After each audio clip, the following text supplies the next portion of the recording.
Hello, what up everyone? Another day, another verse na naman tayo. Day 238. In our verse for today, Jeremiah chapter 38 verses 19 and 20.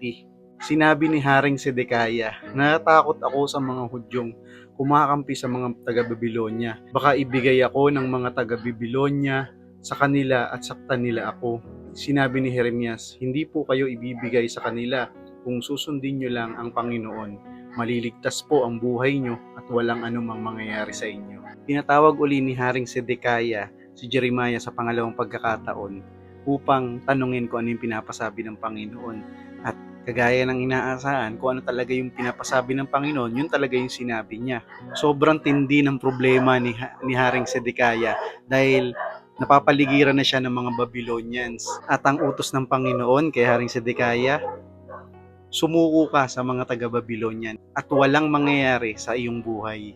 Ang problema lang, takot na takot si Haring Sedekaya sa mga tao kasi nga baka nga daw ibigay siya ng mga Babylonians dun sa mga Hudyo and patayin siya nito. Pero simple lang naman ang sinabi ni Jeremiah. Sundin mo ang boses ng Panginoon. Sundin mo ang pinag-uutos ng Panginoon. Bilang isang leader or sa panahon ni Sedekaya, isa siyang hari, maaring kagaya natin na isa ring leader ng isang company, ng isang organisasyon, leader sa ministry, or pamilya mismo, leader ng pamilya. And sometimes sa paglilid natin ng mga member natin, ang dami-dami nating boses na maririnig.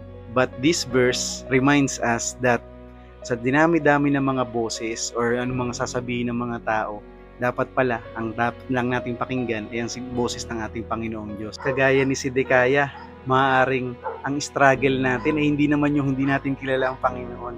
Kilala natin ang Panginoon, kaya lang ayaw nating pakinggan yung boses niya o yung pinag-uutos niya.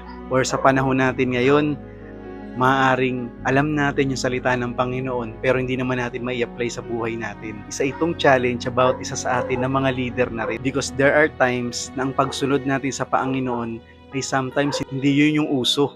Hindi yun yung trending ngayon. Maaaring hindi tayo komportable kung susunod tayo sa utos ng Panginoon, or it will cost us something na para bang mabibigatan tayo or parang ang hirap niyang sundin. Maaaring hindi mag-agree sa'yo yung mga tao. Sobrang natatakot ka makriticize. Or ang worry mo ay mawalan sila ng respeto sa'yo at mawalan ka ng impluensya dito sa buhay na. Pero a godly leader is someone na ang tanong ay, Lord, ano yung gusto mong ipagawa sa akin or sa amin? Kesa dun sa ano kayo makakapagpasaya sa mga member ko. To be a leader is kinakailangan mo magkaroon ng katapangan, courage, para panindigan yung salita ng Panginoon. Dahil sometimes yung pagsunod natin sa Panginoon means na kinakailangan nating mag-stand dun sa bawat pressure ng mga tao towards us. Hindi lahat mapiplease mo. Maaaring yung iba makikriticize ka, yung iba makokontrahin ka. But if you are a leader, a godly leader, dapat babad ka sa salita ng Panginoon para alam mo kung paano ka mag-i-stand sa word ni God. Kumpara sa opinion ng ibang mga tao, mas mabigat at mas mahalaga ang pagsunod natin sa boses ng Panginoon at sa kung ano ang inuutos niya sa atin. Dapat pala, yun ang maunawaan ng bawat isa sa atin. Si King Sedekaya, yung takot niya dun sa sasabihin ng mga tao at sa gagawin sa kanya ng mga tao, yun yung naging barrier niya para sumunod sa ating Panginoong Diyos. And naiisip ko nga, si Jeremiah naman, si Prophet Jeremiah, paano niya na-deliver yung message na yun, na alam niya na posibleng patayin siya ng hari pag ganun. Kasi yung lagi tayong sinasabi niya ang message talaga ng Lord, sumuko si King Sedekaya sa mga Babylonians. Kaya lang, ayaw nga yun mangyari ni King Sedekaya at ng mga tao ng Judah. Kung sa iba-iba yon, after ng lahat ng pinagdaanan ni Jeremiah sa pagsunod sa pinapasabi ng Panginoon, nakulong ka, tinapong ka sa balon, and everything na paulit-ulit kang kinukulong. Para bang, pwede na magdalawang isip, di ba?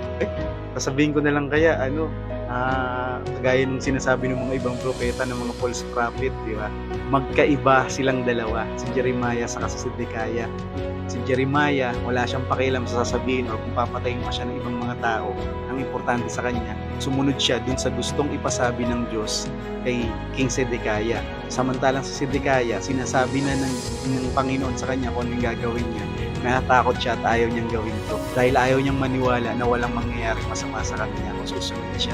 Ang tunay na tagasunod ng Panginoon or ang tunay na leader, servant ng Panginoon, hindi ito yung klase ng leader na kapag sinabi mo sumusunod agad sa lahat ng mga tao. Dahil ang tunay na leader is willing kang sumunod sa pinapagawa sa ng Panginoon kahit ikaw na lang mag-isa at walang gustong sumama sa iyo. The greatest leader, hindi ito yung napapasunod mo yung lahat ng mga followers mo sa iyo ng maayos, kundi the greatest leader is yung willing na sumunod sa leadership ng ating Panginoong Diyos. God bless everyone, and nawa ay patuloy nating palaganapin ang salita ng Panginoon dito sa mundong to.